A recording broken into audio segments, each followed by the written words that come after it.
Welcome to Hiraeth, the home of modern Welsh politics. Hot on the heels of a less than perfect Labour conference came the Conservative Party conference from Manchester. With a backdrop of fuel crises, food shortages, staff shortages, how did the party that delivered us this Brexit bounty fare in their attempt to sell the message that Britain is building back batter, butter, or even better? Joining me and Kerry this evening is Theo Davies-Lewis. Hello, Theo. Hi, guys. So, looking at Tory Party conference, what were the dominant themes of the conference and what were your sort of main takeaways, Theo? Well, you've given some of the thematic outlines there about build back better, build back better. You know, obviously this theme of recovery from the Prime Minister, it was all about ambition and sort of the optimism and the projections from the party, you know, that have been in power now since 2019, that everything's going really well. And we saw there was some sort of definition now to what levelling up means. That was in pretty much every fringe panel, conference speech, materials. And it was all about trying to define that slogan. I don't think they got too far, but definitely a bit more meat on the bone than previously, just because I think they just exposed the fact that it is totally for the north of England. This is one of my recent columns, just to show that it is an English project rather than a Britain-wide project. But in terms of other things, you know, from the Prime Minister's speech specifically, there wasn't much in there. It was just about jokes and sort of reasserting in the middle of this literal effing crisis that, you know, this Prime Minister was very happy to joke and put on the Boris show. So still lots of slogans, a bit more definition to it. Looking to the future, everything's going to be fantastic. Perhaps Christmas will be cancelled, but we're not going to tell you that. On the whole, it was the Boris show again, and his disciples were very happy to follow it.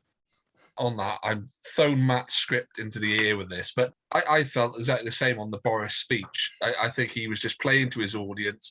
And I think one of the things that I took away from the conference was that they still love him. Doesn't matter what's going on, which we'll come on to, but he is playing to ready audience and he's got the communication skills to keep them happy.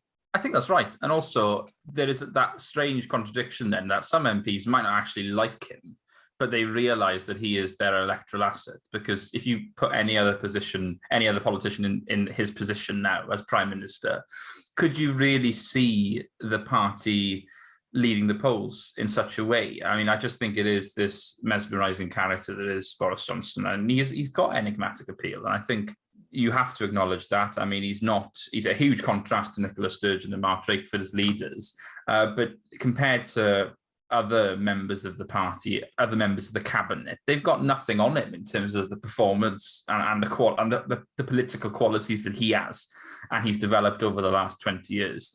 Without Boris Johnson, would the Conservatives necessarily win the next election? Possibly with Rishi Sunak, who's obviously the rising star. But he's certainly, as Michael Howard was actually saying to me recently in an interview I gave, his former boss, obviously, saying he's never seen such a remarkable politician in the modern era. You look back in sort of, 19th century, 20th century, there are figures that stand out. There's probably only been, if you take Anthony Seldon's classification of prime ministers, there's probably only been about 7 or 8 great prime ministers for different reasons. Probably through Gladstone, Thatcher, Churchill in there.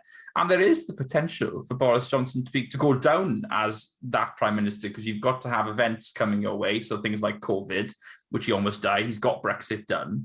So he is, for all of his faults, possibly on the devolution question, which we've well documented here. And, in Wales, he's not necessarily as popular as he is in England. In sort of British history, we might look back at him as a remarkable kind of polarising figure, but somebody who dominated the political landscape, if he goes on until 2030, for over a decade, which I think is absolutely remarkable. And he saw that in Tory Party conference as well. You talk about getting Brexit done, responding to coronavirus. You look at the Health and Social Care Committee report this morning, which says it was basically a catastrophe, the UK government's handling of coronavirus. You look at Brexit, the fuel shortages, unnecessary pig coal, and then you go back into COVID and you look at the cuts they're doing to universal credit, their national insurance hike they're having to do in order to deal with the impact on the health service. Not to be all partisan or anything, but that would finish a Labour government. But somehow Boris has been a bit like Teflon, and the whole Conservative Party feels a bit like Teflon, with so much going on in the country. This conference felt almost newsworthy, and it seems like that despite everything going on and all the various protests that were occurring outside their conference venue in Manchester, they seem to have had a good conference. How's that possible? Well, you're right, I think, and I'd urge your listeners to look at John Harris's column in The Guardian, which I think was spot on, and the headline kind of captures it. And as you're speaking, I just pulled it up again to remind me, which is Johnson will survive these crises, obviously plural, because he can turn them into a story about Britain.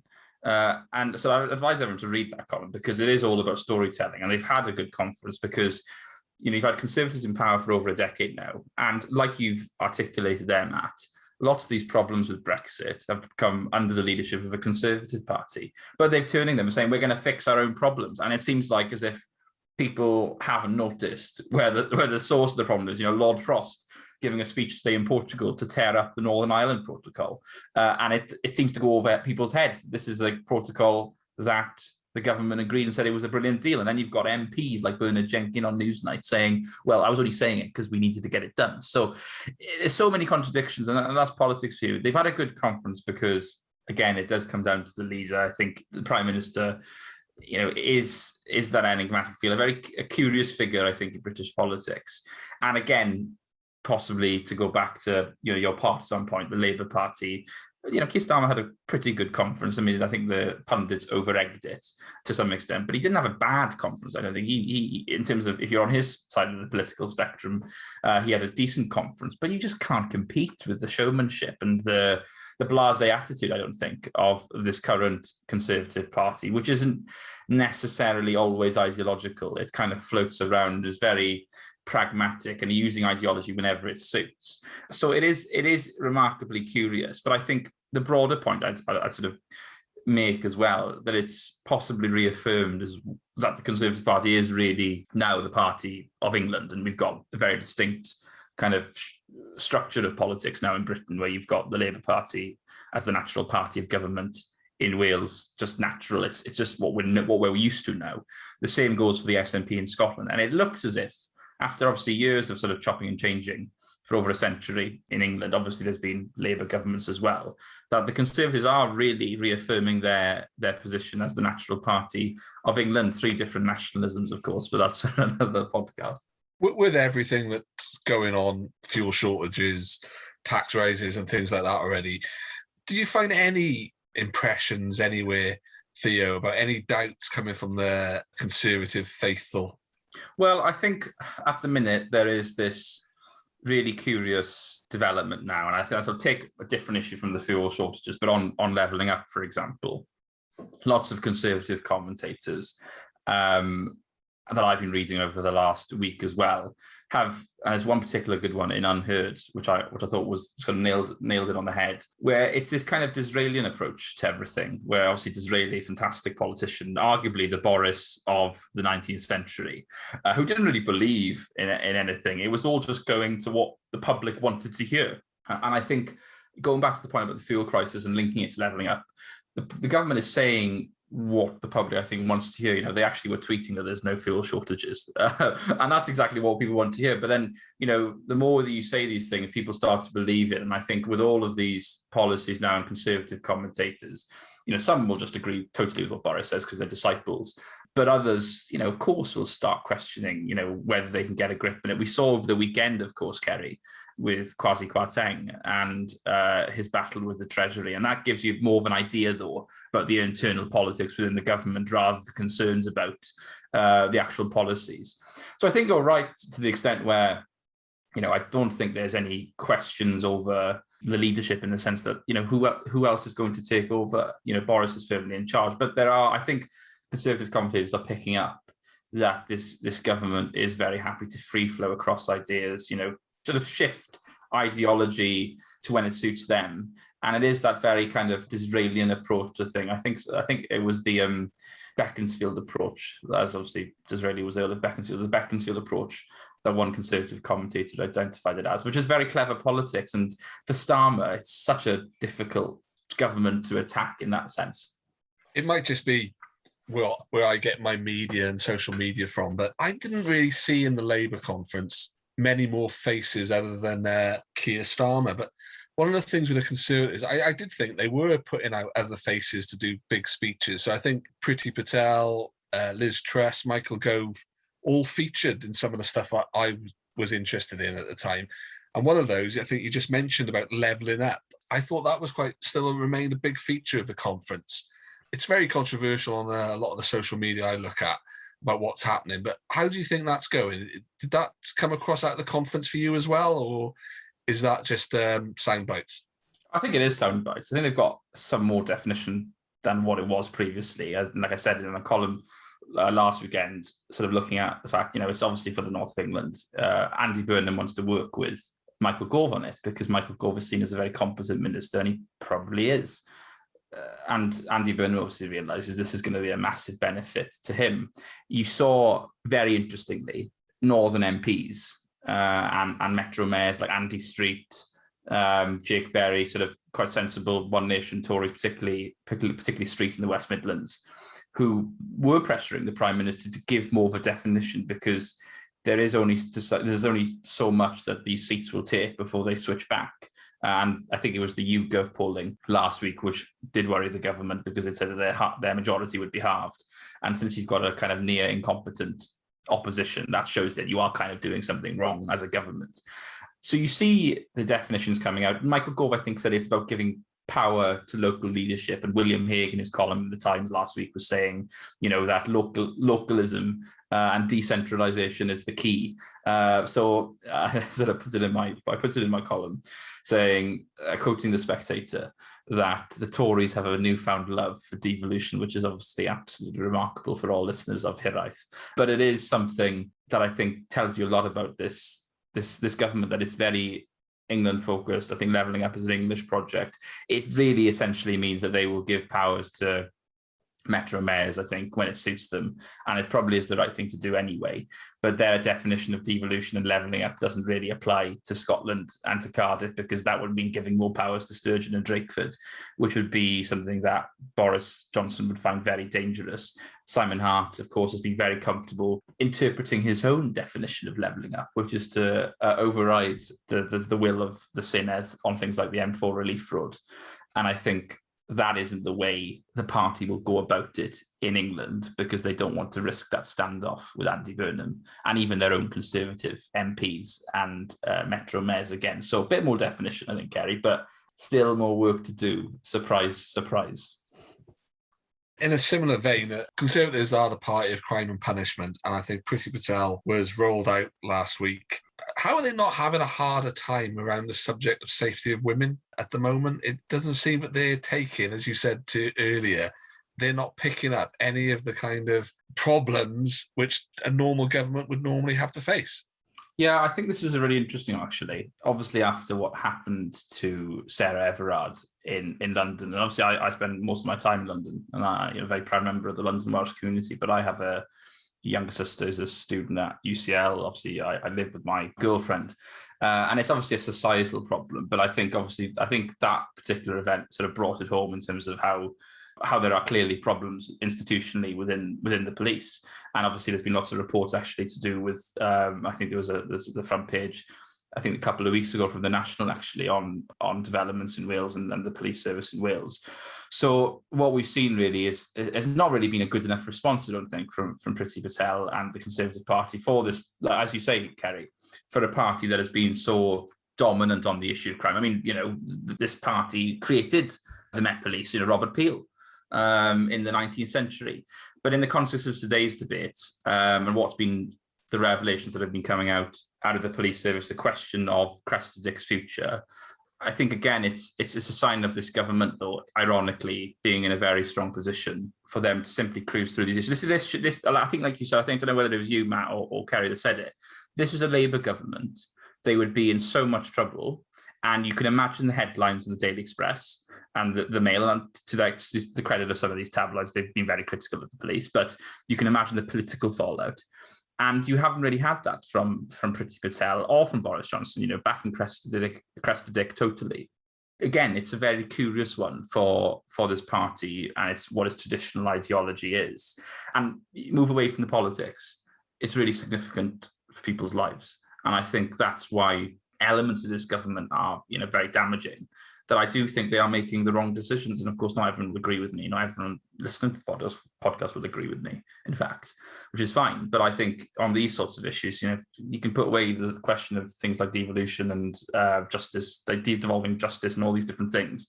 Stuff like this is kind of everyday life. And I think the government hasn't really realised the effect it will have on people either. It's quite interesting, isn't it, from a dynamic point of view, Theo, that weirdly the Conservative government acts like it's in opposition and puts the pressure on the Labour Party as though they're the ones in government. And I've noticed this. Someone said it a few weeks ago, and it's just really stayed with me. They're constantly campaigning on things, saying we will, we'll be able to do this, without realizing, of course, that they are the party that's in power with an 80 seat majority who could do anything they wanted to. I want to go back a few weeks before the conference, if that's okay, Theo, with mind of the Tory reshuffle. What do you think the sort of rationale was behind that? Well, it was probably well overdue, because I think the pandemic halted it, and it was a reset moment. I mean, it was billed as a reset moment, wasn't it? To the Prime Minister to get a new team in.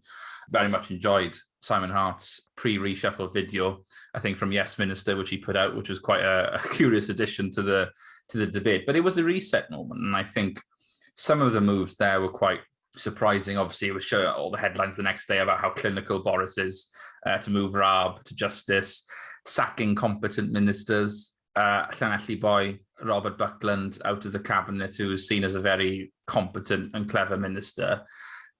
I think you've nailed it on the head there. It's this idea that there's always continuous change with this government, sort of always moving, always shifting. There's always a new, not necessarily moving to the news agenda, but very much setting the news agenda, as lots of governments do, of course. I was watching the Blair and Brown documentary recently. I mean, they were actually far better than this government in setting the news agenda because of their spin doctors. We know how all of that ended up, so we'll have to see what happens. But it's very clear that this government's always sort of thinking, in the government grid, which I would love to see, what they've got planned all the time, big levelling up speech, big reshuffle here, massive amount of money for something that is, maybe a bridge from Wales to Ireland. We don't know. It's something, it's always big projects happening with the Prime Minister. It's amazing. Wow. Lots of bluster. And that reshuffle was another example. And there was, Liz Truss has come to become Foreign Secretary, and you mentioned her to do, within the context of the party conference. And she's very popular within the party, which, I probably wouldn't have assumed, a couple of years ago. So that's an interesting development. And it is, I think, about, as usual for this Prime Minister, to get very supportive people around his cabinet. And I'm very critical of that strategy. If you look at Thatcher's cabinet, they were not all supporters of Thatcher, and Mrs. Thatcher was very happy to have them there to face her down. But I doubt there will be anyone doing a Michael Heseltine and storming out of the cabinet over an issue to do with helicopters or anything. It won't be anything because they're all there. Yes, I can imagine the scenes. Yes, Prime Minister. Yes, Mr. Johnson. So it's a reset moment. But again, business as usual for the Prime Minister, and surrounding himself with, I think, cabinet ministers who are not the same standard even of what we had with Cameron, Brown and Blair. So, very peculiar behaviour. This conference was a bit of the Boris show, wasn't it? Alongside aspects of, certain stunts like Boris cycling through the conference venue. I found it very interesting that all the other cabinet members were given a sort of tiny spot in the sort of bustle of the exhibition space to make their speeches. But Boris had this huge purpose-built arena like we're used to for leaders' speeches. But what do you think that tells us about the modern day Conservative Party and possibly who comes next? Well, I think it's probably something that we've seen over time in politics, though. For any party, very presidential style of giving the leader the emphasis. And so for so long, again, maybe to challenge the perception it's just the Conservative Party, we can just look at the recent. Doubtless you'll obviously have this with elections, but for the SNP in Scotland, Welsh Labour, it's all been about the leader. I wouldn't be able to name you, I don't think, half the Scottish cabinet, to be honest with you. I know a few key names, but Sturgeon is the one that stands out, and I would challenge any non-Welsh listeners we have to name half the Welsh government cabinet.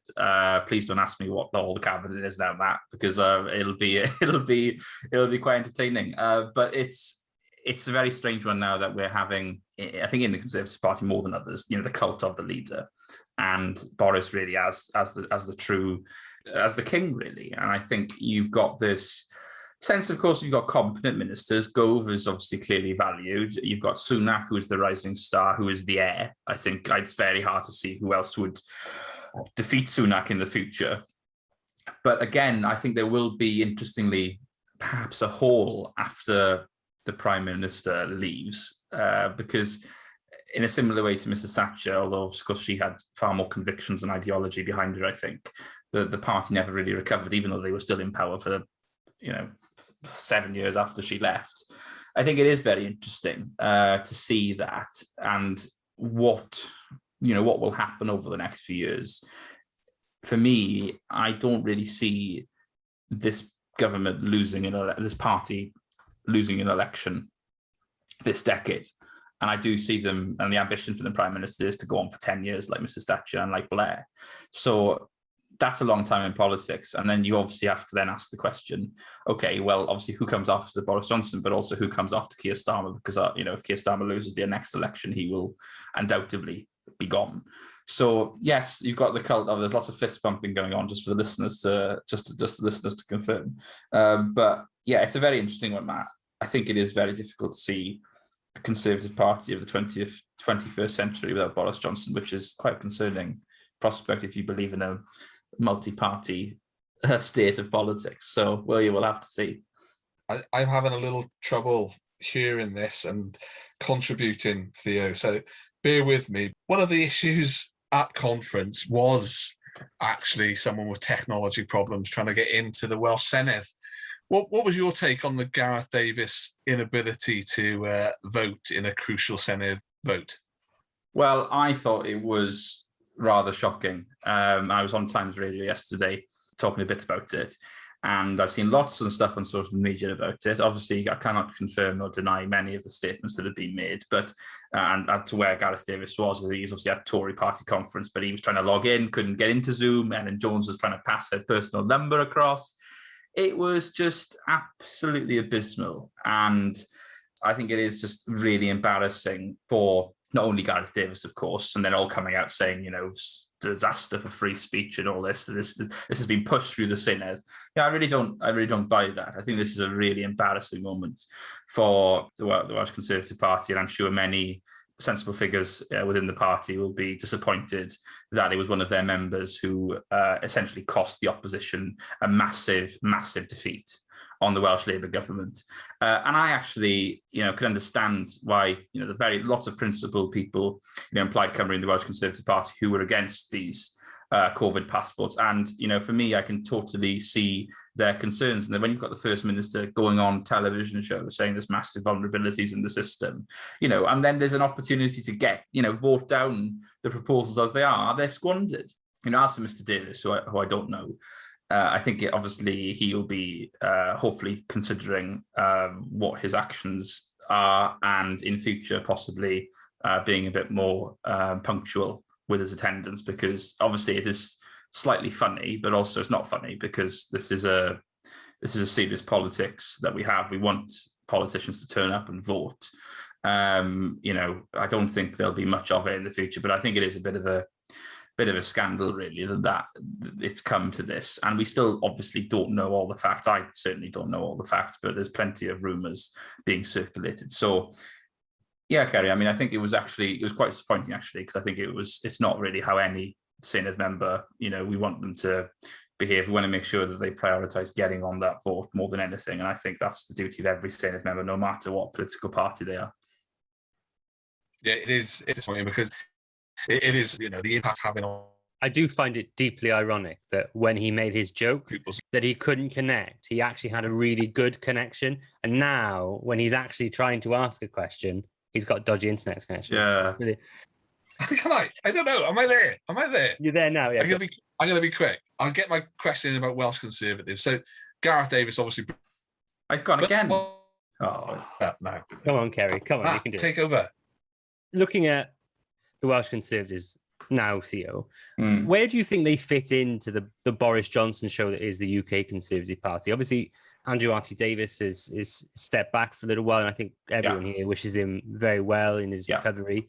But where do you think the Welsh Conservatives fit in?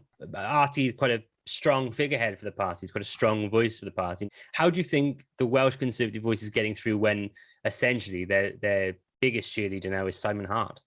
Yeah, it's very difficult actually, and I think the party needs to be a very constructive force in the Senedd, not being Boris's block in the Senedd, as I think I've dubbed them before. It is very difficult, and I think too often in the pandemic, I actually think they shot themselves in the foot quite a lot by being so negative deliberately against the First Minister. And I don't mean that in terms of you have to agree with the Welsh Labour government always, like Keir Starmer did in Westminster, I think, with too often with some of the policies of the Prime Minister, when they were perhaps ill-judged, as that Public Health England report suggests, and some of the mistakes the government has made. But too often the party has been reactive in the Senedd. I have an interview with a few different figures, actually, for being the opposition in Wales for the Institute of Welsh Affairs magazine coming up.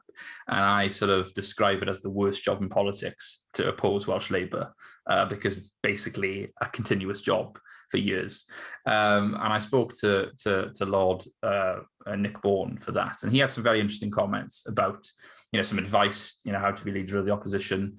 And, I think it is something that he picked up on, that it probably would have been better for the Welsh Conservative Party to be a bit more supportive and constructive at times. And that's how they should be. I think if you look back in the early noughties on the devolution question, Nick Bourne was a very different voice to perhaps how Andrew Davies and other members of the opposition front bench are, on debates around the future of Wales. For Simon Hart, I think he said over the last few days that he's had to bite his tongue about devolved questions. And you know what? I mean, come on, can we just grow up a bit here? Because I think this is a really important debate, in how we engage with politicians in Westminster and Cardiff Bay. It's all about making sure you can make it constructive, and levelling up can work, by the way, in Wales. If it can work in Greater Manchester, it doesn't. Why can't it work in Cardiff? You need the collaboration and the cooperation. It needs to, I think, as I've lectured continuously into the abyss for, it needs to be more constructive as a party within the Senedd and willing to engage on Welsh issues. Painting a different picture to the Welsh Labour government. It's very, very hard to oppose Mark Drakeford, but there is a way to do it when not necessarily taking the side of the UK government all the time. And I think too often the party has continued to do that. They've got 5 years to reassess their position. Obviously, wishing Andrew Davies, all the best for his recovery. But of course, in the future, I think we might see a change of leadership within the Conservative group in the Senedd before the next election. And I think that will probably determine the future of the party. But I think, obviously, just because of recent events, I think probably too early to tell as to the future shape of the party. But it certainly needs to, I think, behave in a slightly different way than it has done over the last 12 to 18 months, because I don't think that has positioned them as an alternative party of government, which they did do very successfully from about 2005 to 2011. I'm back, gents. My technological link joke spectacularly backfired there, really, didn't it? Before we leave Wales and Welsh Conservatives, Theo, Paul Davies, I think, is interim for Andrew Davies, but Rich, Matt and I were talking about who might be the next Welsh Conservative leader, who are the runners and the riders, and I think we had some particular favourites and some of the nicer characters we've come across, but, would you like to contribute to who you think it might be? Yeah, it's a difficult one, actually. I think you've got a lot of younger members there, and I think it's you've got younger members with different portfolios, and I think right now they would be too young to take the leadership. But a few different members for you, Sam Kurtz, Natasha Asghar, and those two are a very good example, actually. Very different strands of Welsh conservatism. One Southeast Wales, one from a farming background, one from sort of Newport area. Two very different stories. One Welsh speaking, one not. I mean, I think that's amazing kind of diversity there of two possible future leaders. But again, they're very, very young. And I think, the party now looking at those kinds of politicians that I see as quite progressive and sort of sensible conservatives, if I can say it like that, who I think, do value things like the Welsh language. They've got a sort of sound idea on the economics. They've got, in Sam's case, great understanding of rural Wales, which obviously is a heartbeat constituency nationwide for Welsh Conservatives, and somewhere they really can knock the Lib Dems out, and Labour haven't really got a leg to stand on with the NVZ regulations, only really competing with Plaid Cymru, really. So, those are a couple, but I think, to be honest with you, I still think the future of the Welsh Conservative Party is as a coalition party. I don't think anything will change my mind unless you do have such an enigmatic leader like Boris, essentially. I think this is the case for most parties in the world. Unless you have the leader that can transform your fortunes, you kind of do have to rely on either terrible opposition or coalition politics. And right now, obviously, there's lots of talent in the Welsh Conservative Party, but there isn't a Boris in a good way within their ranks. Mark Drakeford's not a Boris, but there's different reasons why he won the election. I still think by 2026, you'll be looking, if you really want to see a Conservative Party in government in Wales as a coalition. And I think, to be perfectly frank, obviously, I don't think with the current constitutional question that Plaid Cymru and the Welsh Conservative Party would ever consider it. So you're looking at a possibility of the Welsh Conservatives, genuinely never getting into government in Wales, I think, because of where we are. I think the First Minister said in Morning Star yesterday, I never normally read the Morning Star, I'd be surprised, but I actually did read it for the first time, just to read that interview. And, saying there's very likely to be an independence referendum in Scotland. And I think that does change the picture in Wales. And that means the Welsh Conservatives will have to, adapt, and so will Plaid Cymru. And that means a marriage of convenience, of political convenience, is unlikely to happen. So we can sit here and talk about leaders all we want, but really the question should be who's going to be the next Labour leader after Mark Drakeford, as we've discussed so many times before. I'm going to agree with you on your evaluation of the Welsh Conservative leaders. I think there's a number of very interesting prospects coming through the ranks, right? I think you're still likely to end up with someone maybe in the Russell George sort of mold as the next one, but I think you're right. I think I can definitely see Sam Kurtz as a future Welsh Conservative leader. But now moving on, as as to useless opposition, how do you think the Conservative Conference messaging compared to that of the Labour Party conference messaging, which we dealt with last week, and me anyway, I wasn't overly keen on the outcome of that conference from selling yourself as a potential party of government. Yeah, I think it's hard because we talked about the sort of the boosterism from Boris, and you just don't get that from Starmer. I quite liked his heckling rebukes, just because it did remind me of Kinnock back in the 80s, and I think it was that kind of conference, to be honest with you. I think it was a moment where Starmer, so he thought, had to stand up to the left wingers and essentially try and cull them from the party. And he's relatively, he's caused a lot of disquiet, but he's done it relatively successfully. I don't think Keir Starmer will ever be Prime Minister. And there was lots of briefing going on before, to do with Wes Streeting, for example, as the next leader. And he was sort of going around trying to, cultivate some sort of support. But the messaging from the Labour conference, again, as always, most of the time, has been inward looking, and it's always been speaking to the party. And sometimes you do have to speak to the party to speak to the country. But again, when you've got this relentless campaigning government against you, it's not necessarily an easy fix to start. You've got to speak to the country eventually. You can't just keep going on and on and on about your own party. I think that was the general summary of it. And I wrote something before the conference, the Labour conference, saying obviously there's many lessons that Mark Drakeford give Keir Starmer, and we saw a bit more significance to Mark Drakeford this time round than has been given to previous Welsh Labour leaders.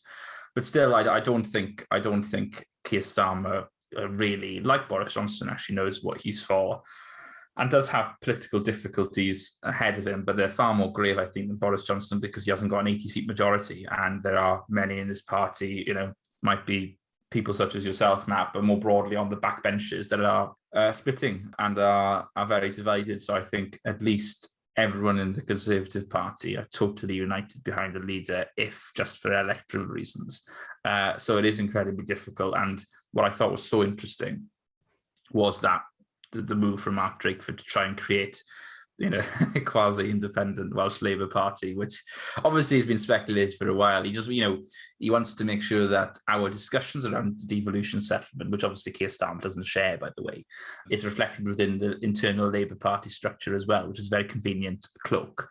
I think that was very telling, and I think it was another good example of a leader, by contrast, who has a very firm grip on his party in Wales and understands what his grassroots members want, and also what his elected politicians want as well. So very, very different fortunes for the Welsh and English Labour parties, I think. You really have been reading the Morning Star, haven't you, comrade? I know. I can't. Can you believe it? I mean, I don't know whether there'll be any other interviews for me to, whether you guys do a collaboration with the Morning Star. I think my father from the valleys, I grew up in Mardy, which obviously I think was known previously as Little Moscow.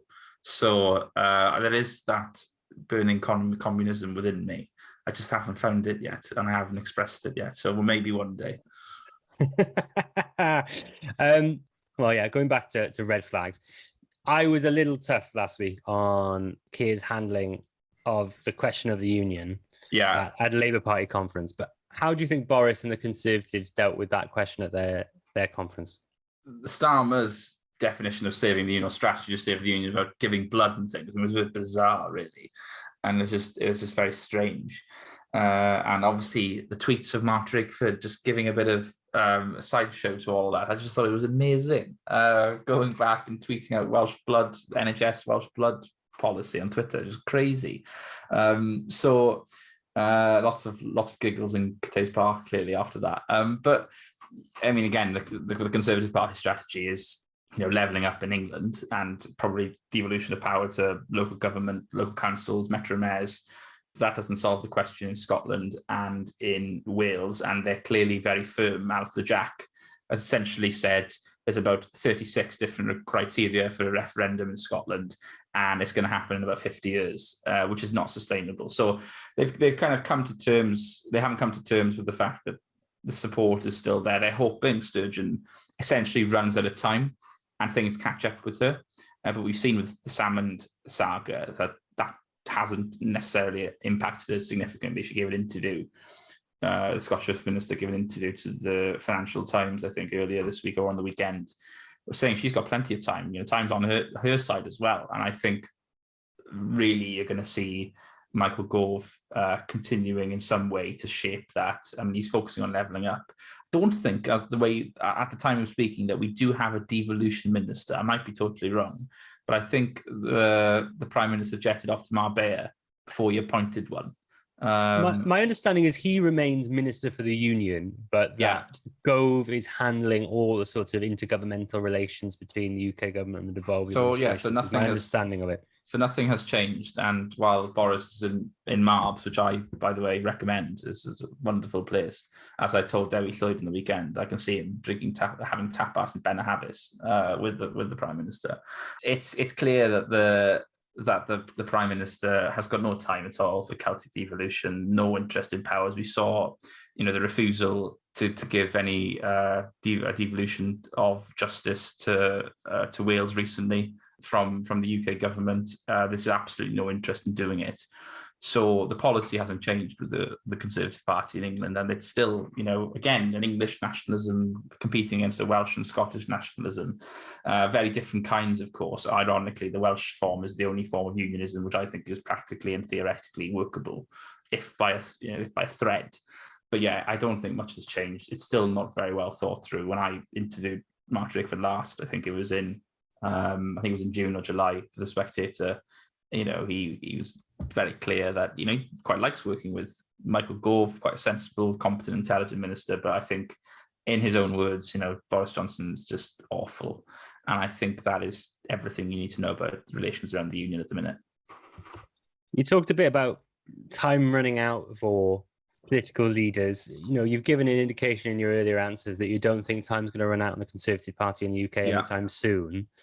But do you think they have any weaknesses? And do you think how long do you think things can keep going wrong and it not have any impact on their polling or their levels of support across the UK?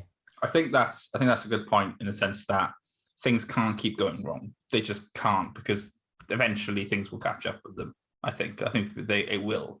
There's always, if you notice in some commentaries, there's always a crisis where, someone says this is the end for the Prime Minister, or then someone else says, oh, this is not the end, don't count him out yet. And we'll keep seeing those at each crisis. I mean, to be fair, the situation we're in now is pretty terrible, and the fact that they're not dropping like a concrete block in the polls is quite remarkable. But there will come a time, I think, where, if there is another crisis after crisis, if it was to be a COVID-related issue, for example, the public inquiry, which we can expect to be quite damning, if anything, if this report from the House of Commons, Houses of Parliament's committees is anything to indicate. But it'll be the same, I think, for every government. So I think it'll go on. They will go on and on, as Mrs. Thatcher said.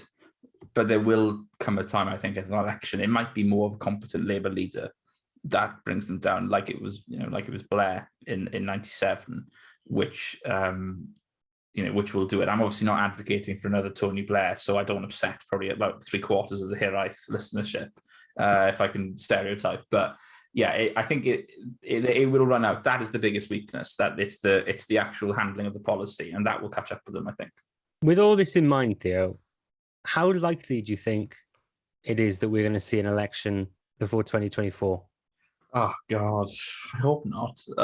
It's just, I don't know. I think it'll depend, again, on the polls. It might depend on, what happens to Starmer as well. I don't think he'll go before another election, but I think, the Prime Minister will want to make progress. And for example, if that YouGov poll was anything to go by last week, and losing half the majority, no election will be called then. I think also it's something that is quite interesting if we look at, all the policies, debates, and the personality eruptions. It'll be, at the moment, I think, when we might least expect it. I don't think the Prime Minister is probably in any mood to do it now. I think they want to see the COVID recovery out. Saw a report just before we came on that I think Sunak's going to balance the budget by 2025. So they probably will try and stick to that 2024 date. But again, it might be, things like the Scottish independence polling and stuff like that might influence. Not as if they're going to win any seats in Scotland, but all of those things might play into it. I don't see an election happening before. But again, a week is a very long time in politics. So another 2 years, I don't know, I sort of fear to think what we will all look like in 2 years after the intensity of the last year and the last 18 months in Welsh politics. But I don't think we'll see one. It is a very interesting time, but I think, the Labour Party, going back to some of our points, should be very concerned because they've only got 2 years at least, or at the most, to get their act in order. And, there's still the possibility that Keir Starmer might not be the leader by the next election if anything, over the last few months to go by. So very interesting times. Theo Davies-Lewis, Chief Political Commentator at the National Wales. Thank you very much. Pleasure, as always, to have you on. If people want to hear more from you, where can they find you on Twitter? T Davies-Lewis.